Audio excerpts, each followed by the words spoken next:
Hey, people, it is Richard Harris and Scott Leese from the Surf and Sales podcast. We are back again for another fantastic episode with actually a good friend of mine, someone I've gotten to know over the years, both personally and professionally, who's made some big changes all throughout his life, actually, but one very recently, which we'll talk about. That is James Buckley, who is now with JBarrows and the JBarrows group. I don't know, is he even going to call it a group, or is it still JBarrows, Buckley? So I don't want to reveal anything at the corporate level that we shouldn't be reveling. So I'm going to leave it. You just did. You have a shitty poker face, my friend. Surprised. So, all right, John, don't blame James. So anyway, so James, you have I want to really start with your origin story in sales, because yours is very different than a lot of us, right? When you were growing up, did you have, the kid sales jobs of lemonade stands? I sold candy, or was it like, nope, this was never on my radar until such a time? So, yeah, no, it actually was. I knew that I was good at sales really young. So the story goes that when I was around 8 or 9, I really wanted a ferret. I didn't know why, but I wanted a ferret really bad. And my parents were like, no way is this happening in my house. And I was like, all right, well, I'm not asking you for the money. I'm asking, can I have one? And my dad said, I'll tell you what, you save the money to buy the ferret and all the things that you need, and I can't say no. And I was like, sold. So what I did was I got a red wagon, and I filled it up full of car washing stuff, and I went door to door in my neighborhoods that were surrounding in Miami, Florida. And I just knocked on doors and said, I will wash your car for $10. And that was my $10. I'll wash your car. Even if I don't do a bang-up job, it'll still look better than what it did before I got it, right? Was that your pitch? Hey, even if it sucks, it's still going to be better than what it was? Absolutely. Underselling right from the start. Absolutely. So I would just walk around and look for filthy cars in the neighborhoods and then go knock on the door and be like, I see your car is dirty. And I had the wagon with me. So they would look back and see the wagon, and they'd be like, and some people would just jump right in like, oh, yeah, what do you need, a hose? Do it, Yeah. So I did this for a couple of months, I guess. And it took me, 2-3 months to come up with like $230, $300. And I knew that I needed $100 for the ferret. And then I needed however much I needed for the cage and the food and everything else. So I come back a couple months later to my dad, and I slam that money down on our dinner table. And I go, let's do it. When are we going to go get the ferret? And you could see in his face, he was like, shit. Now I have to make good on this. He know he knew you were doing the car wash thing, though? Like your parents knew? Of course, yeah. I would come home and I would park the wagon there, but he never asked me, like, how's it going and how much have you made? Like, he never asked me any of that. I think he thought, it was probably just going to take a long time and I would eventually burn out. But it didn't take me that long. Right. He probably didn't remind you because he didn't want to buy a damn ferret. Right. So I had the money. We bought the ferret. It worked out great. And then I ended up giving the ferret to some friends when I moved away. What'd you name the ferret? Sarah. It was Sarah the ferret? All right. Yeah. I wasn't real sure why I landed on that. Cool. And were your parents in business or sales, or were they in a different world? Like, what did they do?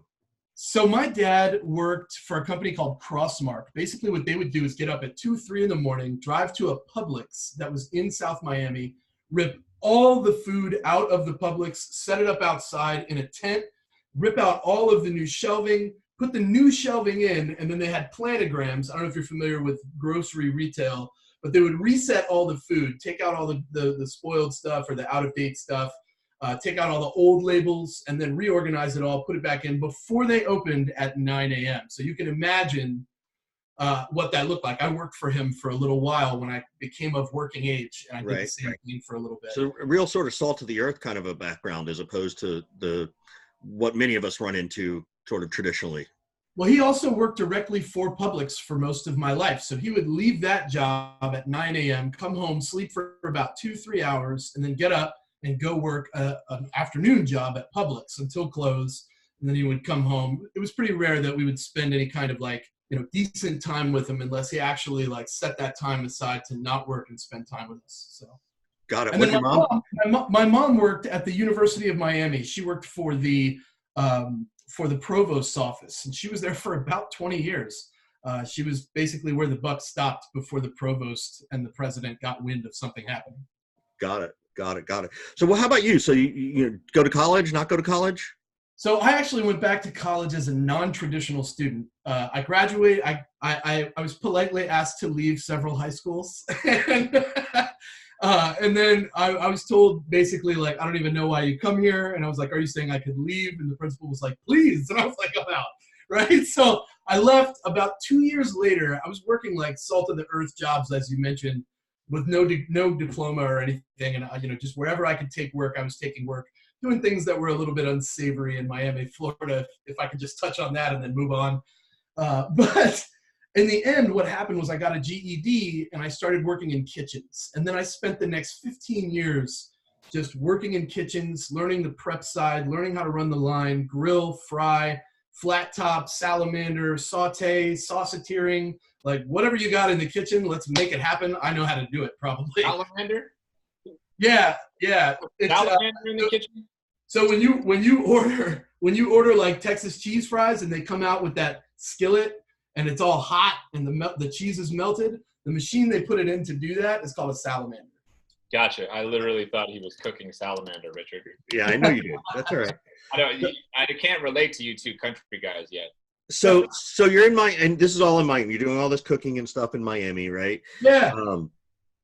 And then what led you to sales? How did you? So I moved to East Tennessee from Miami in 2006, and in and out of the kitchens, I took sales roles because you want to start a new life. You don't want to go back to the same jobs, but when you know something, you know something. So it was really easy for me to walk into any kitchen in East Tennessee and be like, hey, can I flip eggs for you or flip burgers? Like, yeah, absolutely. So you get the job and then you get tired of it. So you go, I'm going to step away from this. Hey, I quit this job. I'm going to go do sales for a while. So I ended up with some sales jobs that were mostly commission. They were not very high in base pay. It was all performance based. What kind of jobs were those? So I worked for Winstead Marketing out of Knoxville, and that was door-to-door B2B. So we were essentially walking into businesses and selling them AT&T phone lines. For their credit card machines. If they had like an additional line that they needed in the back office, we would, try to get them to understand, no, you need a new line to run that. You would want to definitely have multiple lines. You don't want to have to hang up to use your credit card machine, all that stuff. And then internet, obviously, in 2006 was, just starting to really be business oriented. So people were bringing in laptops now and trying to set up desktops at their computer stations. You need lines for that. Everything was still, how are you going to connect? You need another line. So it was really easy for me to walk in and just start conversations about that. Most people were interested. It was an easy sale. Got it. So, so then you sort of decided, okay, I'm going to go down this path. Yeah. Right. And you sort of moved in from these different sort of sales jobs into what many of us know, particularly the ones who we're connected with, the traditional inside sales job, that kind of thing, right? Where was that? Where was that first step for you? Yeah, so I did Orkin Pest Control, door-to-door residential, right out of college. I left Taco Bell. I was managing a Taco Bell at the time, just kind of like in between, like, what am I going to do now that I have a degree? I came to Tennessee, went to college. There's a whole story behind that as a non-traditional student, but I left Taco Bell to go to Cirrus Insight, which was a Salesforce and inbox integration tool. At the time, I had lots of sales experience, but I had no idea about the tech side of sales. So I was never in SaaS before. I didn't know what Salesforce was. Fortunately for me, the business development director at the time was Zach Metters, who was very versed in Salesforce and was working for Cirrus Insight since the beginning. Best sales coach I ever had starting out in the SaaS world was Zach Metters, because he was the type of guy that did not bullshit you. He would tell you, oh, let me Google that for you. And you felt really dumb.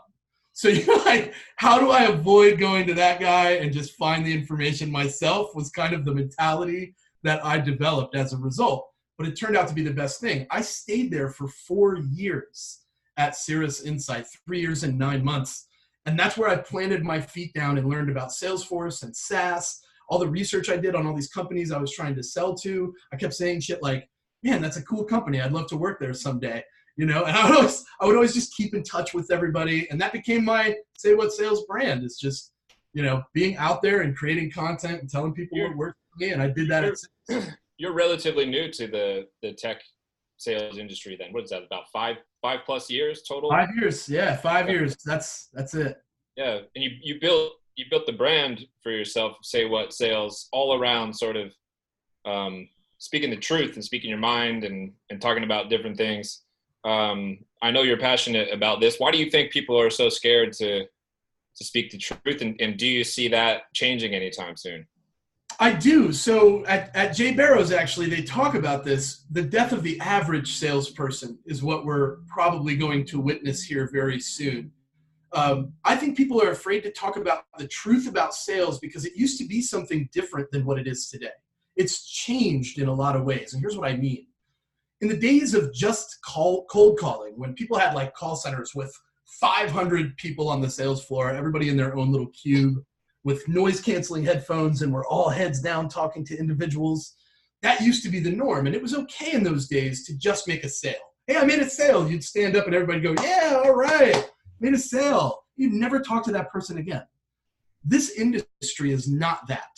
It's morphed into something way more. So now we have to make that sale, and then our team has to support us as we carry that relationship on. How do we get the most value to this customer now that they've bought our product, so that when the time comes for them to decide, should I keep using this product? The answer is going to be absolutely. Those guys are great. They provide value. We can point to a return on investment. That's the sales world that we live in today that used to not be. We could make a sale and be like, I hope they make it, and then never talk to them again. It'd be fine. You feel like people are scared to speak that truth right now? I agree with you that that's the world that we live in right now, but you're sort of talking more about speaking the truth during the sales process. And I don't know that people are afraid to talk so much about that. I always assumed that, your take was kind of, people are afraid to speak the truth about what sales is like, what sales people go through, how hard it is, some of the ways you're going to get, hosed by the companies or prospects or colleagues or whatever. Am I on the wrong train of thought? No, not at all. I mean, I think it all plays well together. People are afraid to tell others what it's really like, and we're all very good at putting filters on our social media presences especially, and saying everything is awesome. I know a lot of great people out there that put incredible content out there, but their pipelines are dry, right? And that's because we're really good at presenting that things are fantastic when they're not. But also, people are afraid to be exposed as a fraud. They don't want to have to go out there and say what it's really like, because then they're admitting that the content they put out is not what's real. It's not realistic. That's a big, deep-rooted fear that I see a lot of sales reps struggling with. Yeah. Hey, I want to create content. I want to build a brand. I want to attract people to me, but it's all for the sake of what? Filling my pocket? No one wants to be exposed as that salesperson, even if they're not. So then shouldn't somebody potentially take a lot more care and concern for their role and their career? And that's why we're seeing the death of the average salesperson. Yeah, and be patient to build a brand and to build a following. Absolutely. It takes a lot of time. It takes consistency. It's not going to happen overnight. I say this stuff all the time, and I'm 100% on board with you. They should care, and that is why we're seeing the death of the average salesperson, not the exceptional salesperson. Yeah, it's interesting. There's a balance in there too, because I do this a lot. I've talked to Scott that, wow, and I think we all know this, vulnerability sells, right? Showing that you're fallible, showing that you make mistakes. But even I post a lot about this stuff. I'm also very conscious that, like, I'm not always seen as that negative guy, or I'm not always, because it's easy to write negative shit, right? Like in today's world, everybody, that's what people like to watch. So it's interesting because I am conscious of, okay, I need to put something else positive out there, or how do I take this and make it a positive spin, right? I just did something yesterday about, everybody requesting SaaS experience, or, industry years experience, which is just ridiculous, right? It's stupid. Take it off the job description. Yeah. Because if you can't teach somebody what SaaS is in about 5 minutes, like, you got a big problem. Like that's a hard, like, please convince me otherwise. And, but I'm also constantly kind of going, okay, so here's how you do it. So if I bring up the negative, I then try to bring up the positive in some ways too. So I really appreciate you sort of exposing that. That's really good. Let's talk about sales and marketing, right? Getting along, not getting along, falling under one umbrella eventually, in your opinion. What do you see? Tell us what John's doing, because I know that he wants you to expose everything and all the top secrets. So, So I think sales and marketing alignment is that elusive thing that a lot of businesses have been after for decades, but really struggle. They find it occasionally, but then it's quickly Why do they struggle? Where's the struggle? The struggle is because where is the information / the leads coming from? I think the lead generation is the contention point. That's the point that causes the conflict between sales and marketing. And here's why. Marketing is responsible for getting engagement. That engagement, at some point or another, depending on the threshold, converts to interest. That becomes an MQL, marketing qualified lead, whatever that matters, however that looks to you. Here's the question. If you're already interested, and I know that as a marketer, why would I pass that to a salesperson when I could easily just count that in my quota, whatever that looks like? Because marketing has a quota too. That's something salespeople don't always know. They're supposed to generate X amount of MQLs every month. Yeah, but is that enough? Because I don't think MQLs are fucking easy, right? That's no different than you getting that's no different than you and I posting something and calling everybody who likes our post an MQL because they engaged us, right? That shows engagement. I think some of the distrust now is that potentially account executives can generate more engagement than the marketing teams can generate. Welcome to the tension, right? Marketing teams are beginning to look at sales reps that are content creators as competition. That is a huge source of tension between these two teams because they're compensated for the same reason. Get the interest, close the deal. Now the marketing team is compensated right now for getting the interest. The sales team is compensated for closing the business. Right. Even though now the sales team is more and more getting the interest and closing the business. Marketing has two. So I don't want to attack marketing. Let's make that clear. Oh, let's fucking attack marketing. I don't have a problem with it. Any marketing people who want to come and join us on the Surf and Sales podcast, contact Scott and I. We will gladly hear your side without beating you up. We'll give you your platform. We'll give you your shot. Yeah. No, it's true. And I think they should, right? Like marketing people, you should be on this podcast because that's the struggle. How do we work well with sales? Sales leaders, you should be on this podcast because it's like, how do I work with marketing, right? Like if you're not after marketing and sales alignment, your business will just continue to struggle. Because so what do you see businesses doing to create this alignment, right? Like what this existed, it's getting, one of it's ego, right? Let's face it, right? It's control and ego. The other is compensation, right? I totally agree with you that compensation is unintentionally misaligned, right? Like it's not that anybody's trying to force a problem. No. But so where do we go? How do we start to solve it? What do you see out there? Well, I think the birth of the CRO role in the last few years is one early attempt by the industry. I would argue that's true. Rev Ops is an up and coming position that I think is going to be seen much more in 2020 moving forward. Rev Ops is the CRO version of Ops. Yeah, I mean, look, I think there's a lot of ways you could slice that pie. If you've got a CRM that's really in depth and you need somebody that's an expert there and they're a sales ops person, and then you have somebody else that's over over AEs and SDRs and CSMs, that's a CRO, right? There's a lot to be said for that. The biggest problem that I see in marketing and sales alignment is that we don't talk to each other. There's no communication. So I talk about this often. We have 700 ways of talking to each other. Hangouts, Slack, email, phone call, text me, social media, direct messages, and we still manage to surprise each other departmentally twice a day. How is this happening? Right? It's happening because no one's on the same page. Marketing's doing things and they're pissed off because sales doesn't appreciate what they do. Sales is doing things and they're not communicating with marketing about what their end users, what their prospects are saying. So marketing can't make the adjustments needed. Communication will solve 90% of these issues. But once there's tension, both of those department heads move in different directions and that alignment is forever lost. And so why does the VP of sales head get chopped first? Well, because that's often the frontline manager. That's the person that's held accountable for the sales results. You And believe the that? results, Do you believe that that should be the case? I think that it's unfair. I'm not going to say it's fair, but life's not fair. If you took the role knowing you were held accountable, why is that VP of sales not making steps? But why isn't the same pressure put on the marketing person? Well, maybe it is. And if it's not, why is that VP of sales not making that argument? Why is the table not coming together as a whole and saying, okay, I think more VPs of sales are starting to make the argument. I think historically people haven't tried to make the argument because they get looked at as somebody who's trying to shuck responsibility, and they don't want to be seen that way. It's not about skirting responsibility.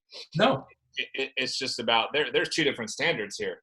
I think ego, it was said earlier, ego plays a huge role in this. If I'm a VP of sales, now keep in mind, I've never been a VP of sales. So for those of you that are VPs of sales out there, don't skewer me for saying this. But like, if it's me and I'm the person that's getting the come down, I'm going to my team and I'm trying to collaborate to find a solution. You don't have to own that onus on your own, but oftentimes your ego is such that you choose to own that onus because you'd rather be the person responsible for the success when and if it happens. You're better off to celebrate that success as a team. That's just my opinion. So I'm actually Googling this, right, per your old boss's recommendation, right? And according to Indeed, the average tenure of a VP of sales and marketing is 3 to 5 years. So if you get that marketing title in there, you get yourself an extra year and a half on your tenure. You double your tenure. Yeah. Right. The typical, again, from Indeed, the typical tenure for a VP of marketing is 2 to 4 years. Right. Yeah. So, we're down to 18 months, 17 months, and I think it's even getting smaller if I'm not mistaken. Yeah, but as people move forward with different roles, what happens is they grow out of those roles. So there's a lot of variables, I think, that play into this. Not every person is going to stay at one company indefinitely. There's a few people out there that have been with the same company for 10, 20 years, but most people are after the shiny quarter. So once they've mastered something at a company, they're like, all right, this is great, but I think I'm ready to try something new.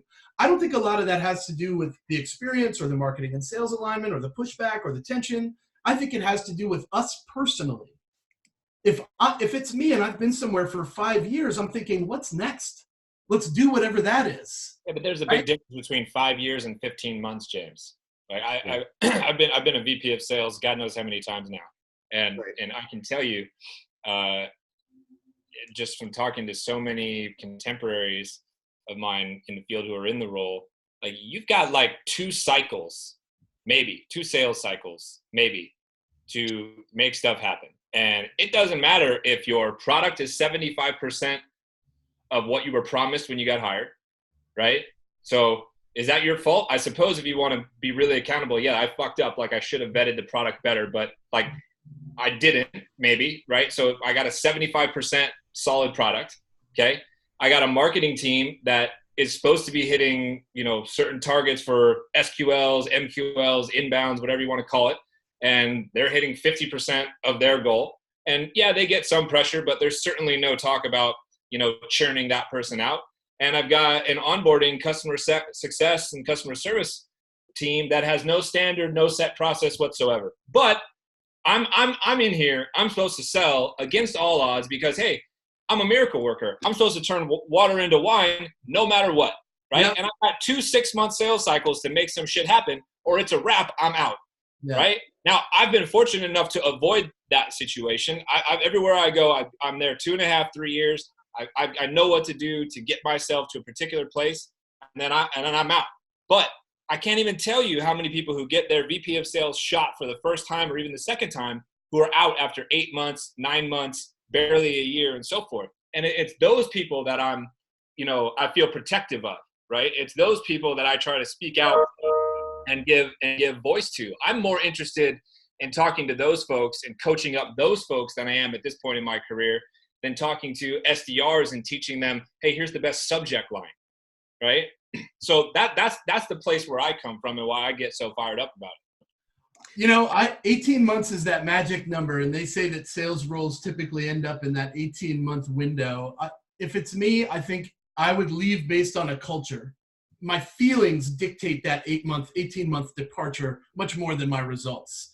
If I've been somewhere a year and nothing has changed and everything's exactly the same, and I've sent weekly reports, made suggestions, asked for changes, and I haven't seen it, why would I stick around there? So it's like, sometimes there's more to it than just, all right, why do they leave? Well, there's probably a lot of reasons, but I think change and our ability to try to do something different is the reason why we leave. Just my opinion. I think you're right if the person is choosing to leave on their own.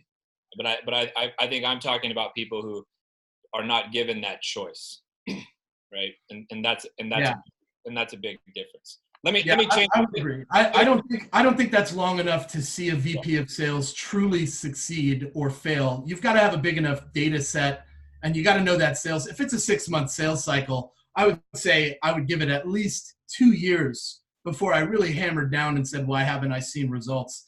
Because you're changing people's behavior. You're changing a culture. You're changing the way they address their prospects. You're changing the conversation. You're even repositioning the product in some ways. If you're a good VP of sales, other VPs of sales. It's funny though. To anybody.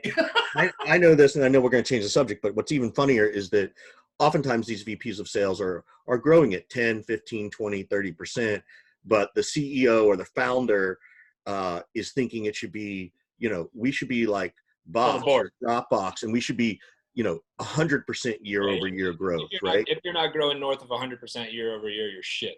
You're shit, right?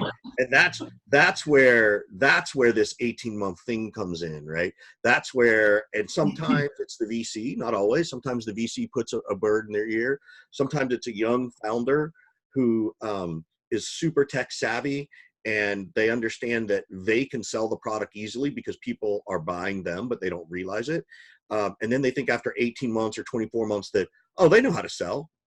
They brought in a good VP. They this VP's done really good, but we're just a dime a dozen. VPs of sales, heads of sales are dimes a dozen, right? So those people. Now I will put this out there for all those who are interviewing and looking at VPs of sales roles. You definitely should go and make an exit package if they decide to, if you're hitting goals at a certain percentage level and they want to get rid of you, okay, well, they got to pay you to leave, right? Like I would at least put that umbrella policy in for yourself, because that's what it's there for. So at least ask. I think in most cases, VPs of sales are just like any other person in the sense that once they get that bad taste and they decide in their mind that they're going to find work elsewhere, I think they're just like us. They update their resume and they start reaching out and they start having conversations. And one of these days, an offer comes along. I'm taking that offer and I'm out. James, you're going to get fired because you just used one of John's favorite words to never use, reaching out, right? We don't reach out, touch base, check in, circle back. Yeah, check in, touch base. John, the mentality has even started creeping in when I'm like setting my tasks. I used to put follow up as the label. Yes. Now I'm like, oh, delete. Ask for this, ask for that. That's what I do too. So let's shift. I know you're brand new, more or less, in this new role, but talk a little bit about the differences of selling services as opposed to a product, right? You guys are that has been huge. That transition has been so tough for me, just to wrap my brain around the type of conversation, because when you sell a product, it's the product. It is what it is. You talk about features and functions and how it saves time. Most products save time. Right? You kind of have the same conversation with different focal points when you're selling a product. But when you're selling a service, there's this element of, okay, but what happens afterwards? And that's been a big focus for us this year so far, is like, so we brought on Meg Holsinger. That's the first customer success director that John's ever hired. And the reason we brought them on is because we know that when customers do sales trainings, sales kickoffs, big events for their team, the training is often really impactful, and you see a lot of wide open eyes in the crowds. But when it's over, and maybe 10, 15, 20% of that training is implemented. So now we have a point person that we can put towards somebody that we've trained, and we can say, all right, work with this company to implement these things so that they become part of the process, deep in the process, instead of just surface level. 20% of your sales team executing on 20% of the training seems like it might be a waste of money. We really want to start focusing on the aftermath of the training. We know our stuff is effective. We know it works. We know that it gets results. But if it falls off 6 months later, so do those results. So our job now is to focus on the aftermath of training. Yeah, that's what I do. I have that built into my stuff. So it's interesting. I'm glad to see you guys taking it even a step further, which is really, really smart. Because I think it'll bode well, and it'll help continue to push out the average sales consultants as well, right? I think it's important because grow up and leave, right? Cool. What's been your hardest part of transitioning, right, from this direct role? Like, what is something that you had no idea this was going to be a challenge, and you're like, oh shit, like now I'm struggling, or this is what I do? Yeah. So I have two answers for this one. I know in the stuff from before, there was one answer that I had, but I came up with another one that I think is worth saying. Changing the perception of outside people. So like my friends and my family and the people that I know, and even people that I network with and have never met before, when people say, what have you been up to lately? Or what are you doing these days? Or tell me about what you do. If they're a stranger and it's business and it's networking, sometimes it's really hard to tell them what you do when you're selling a product, because your product has a niche that it fits into. It has a specific piece of software, CRM, marketing automation, sales enablement, whatever it is. And if somebody's not familiar with that space, it can be really challenging to tell them what you do. So you end up really watering it down and saying things like, oh, I'm in sales. You can go on and on about what you do, how you do it, your features, your functions, the people you help, your ICP, the personas in there. You can talk all day, but you end up having to be like, what's the easiest thing to say here for this person that's probably not a prospect for me because they're my cousin? I'm in sales, right? So outside people, it's really tough to educate them on what you do when you're in SaaS. And I think a lot of sales reps would agree with me on that, because you pitch all day and you talk all day to people that could potentially buy your product. And then that family member that you haven't seen in 2 years comes to you and says, what do you do? And the last thing you want to do is bust out that elevator pitch that you get. Totally get it. Yeah. So that's the first one. And then the second one is convincing people that they need help. I think egotistically, we all think that we have this set, man. This is my deal. I've got this. I'm driving this car. So having to convince somebody that you can help them and that they could use your help, I think is one of the biggest challenges that every salesperson deals with, no matter what they sell. Product, service, training, coaching, even individual consultants have a really hard time convincing leaders, thought leaders, department heads, executive level, senior people. They just have a hard time admitting that they could use any help at all, because if that's a hit to their ego. Oh, no, I'm good. I can handle it. That's why we're all set and we're all good are very common responses for everybody. So what is your, I've known John for years, right? He's helped me build my business and mentor me, and I know what he does, and I know what Morgan's coming in and doing. Are you just doing more of the same, or are you guys carving out a niche for you that's James is going to help focus on this with customers versus that? So first of all, we want to deliver a universal message as a team. So my first target is to deliver the Filling the Funnel prospecting course. Right. That's going to be my first go-to. I want to come out and I want to train the Filling the Funnel. How do you prospect? What are the best practices? How do you fill that funnel up and keep it moving, right?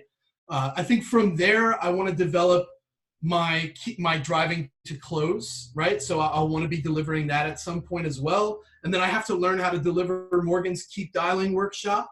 I think that the reason John is doing what he's doing is because he realizes that we are all better together, a stronger force out there delivering this message of, hey, you can do better, we can sell better, and we can help you learn how. That's what you're after, because it can't just always be John. John's great. He's got a huge brand. Everything he's done has really impacted thousands of sales reps all over the globe. But if you're going to do something that's truly impactful, it has to be more than just you. That's the purpose of bringing me on. It was the purpose of bringing Morgan on 2 years ago. But for me, my long term is that I want to be talking about building a personal brand, because we at JB Sales believe that's the future. Everyone eventually will be a personal brand of one form or another. You have to today. All the tools are lining up so that if you're not a content creator, most people don't want to talk to you. I don't know who you are. I have no reason to reach back out to you. When I look you up, I see nothing, right? That's the nature of building a personal brand, becoming a valued resource and somebody that is worthy of connection and conversation for your prospects. So, did Morgan talk to you at all about the conversation that he and I had about super teams and the concept of what you said, sort of we're better together? You guys had that conversation? No, yet? I only saw that photo and wished I was there. Ask him. Me too. I had that same jealousy moment. Well, the context was, there are X number of people out there who have been doing what they do and doing it well for a particular period of time. And let's say all of these folks have a, $500,000 to $1 million kind of lifestyle business. But like you just said, is that enough? Not so much in the monetary sense, but is that enough in the, am I making as big an impact as possible sense? And how can we kind of scale that up? And I was like half joking, but I started talking about like the sales guild, right? Where you've got to like earn your way in, and you this Illuminati kind of thing. And then people are going to start banding together. Right. And I knew that you were coming over there, and it's like, oh, you got John's brand, you got James's brand, you got Morgan's brand. I'm like, when is the JBarrows competitor going to brand or going to pull a bunch of people together? Right. When is there going to be another super team and a third super team? Yep. John, gobble up more people who are out there in the consulting kind of training industry. I'm curious how you see this all playing out, because I fully believe, like every other industry or product, consolidation is going to come. So I don't think so, and here's why. This is great. James and I basically disagree on almost everything. I disagree with you 100% for a good reason, though, right? I think that we get something different. We, in the sense of like the overall sales community, we get something different out of every training that we take. If that's true, then that means that our sales training, JBarrows sales training, is hyper complementary to most other sales trainings that are out there. And here's why. Perspective is everything. Somebody might go out and they might learn Sandler training, and they come back and they implement those tools and those processes and those language things that happen in Sandler, and they implement that and they see success. The next month, the next year, the next quarter, JBarrows comes in and does filling the funnel, which is hyper complementary to Sandler training. But you're talking about a completely different point. These are two completely different things here, right? So you're talking about Deloitte and McKinsey, for example. These are like the largest consulting firms, in the world, maybe, right? And you're talking about Sandler sales. Well, Sandler was like one dude at the beginning, right? Yeah. Now they have God knows how many certified people. Tony Robbins was one dude at the beginning. Now you have God knows how many certified people. John Barrows was one dude. Now he has a couple other people who are certified. And you were just talking about how you're going to deliver Morgan's training and then, have your own as well. So I'm just talking about like, okay, isn't more consolidation going to come? What about a couple cats over in Europe, right? What about Dupree and Disney? What if they band together? What if Richard and I banded, together and merged our businesses? And then maybe if John's business keeps growing, does he start to gobble Richard and I? Does he gobble Dale and Daniel? I just foresee it. This is what happens in every category, right? Yeah. That's what happens in every single software category that there is. Eventually consolidation happens. And I'm just wondering if these super teams are going to start forming, right? And consolidation of the sort of sales experts, of the sales trainers and consultants might be something that we see. And I think that that's different than what you're talking about. It might be. I think that they would have to agree on fundamentals in order for that to happen. If there's a roll-up in the sales training community, that means that we all agree to some level about practices. And I can tell you, I think we're pretty close there. If you that's go what on you're LinkedIn, doing. if you go on LinkedIn, spend 5 minutes on LinkedIn, you hear people say, "Oh, all these sales experts, they all talk about the same thing." It's like, well, yeah, they're kind of talking about the same thing because guess what? That's what fucking works. Right? It should be no surprise when everybody tells you 1 + 1 = 2 because shit, that's fact. That's the truth. I think that there's too many variables at the fundamental level, and I'll give you a good example. We believe that relationships actually matter in the sales process, but there are other sales trainers out there that openly say it doesn't matter. Well, I can tell you from experience that when you want the referral or the renewal, the relationship is the only thing that matters. So that's a fundamental that lots of sales trainers disagree on. Lots of them don't. And I feel that those have a chance of collaborating. But the ones that don't think that's true, for sure, they're going to collaborate with others that believe themselves. So while I think that it's unlikely it will become one empire of sales training organizations, I believe that there will be pods. And I think that's what we're starting to see right now. And you know what? You couldn't ask for a better scenario because different perspective opens up minds to different processes, different approaches, different takes. It all matters. It's not about one specific thing. It's about all the different things and what works for you and the personality that you currently sell to. And I've said this before, everybody has an ideal personality that they gravitate towards, somebody that you've met for the first time ever, and we can agree that we've had people like this in our lives. You shake their hand for the first time and you go, man, I really fucking like that dude. You don't know why. They just rub you the right way. You're like, that guy is awesome. And conversely, we've all met people where we've shook their hand and been like, if I never see that person again, I'm totally fine with it. If I never talk to that person again, I'm absolutely cool with it. This is the basis of sales today. Just because somebody delivers content in a dry, monotone way doesn't mean the people that consume content like that aren't going to gravitate towards them and be like, I love your content. I really want to connect. Let's have a conversation. Yeah. Still, go ahead, Richard. Yeah, no, I think it's interesting. I think that we are seeing this consolidation happen. I know, it's very interesting. And of course, I'm very angry at John for never buying me, but that's okay. Taking as many digs at John as I can on this podcast. I can tell.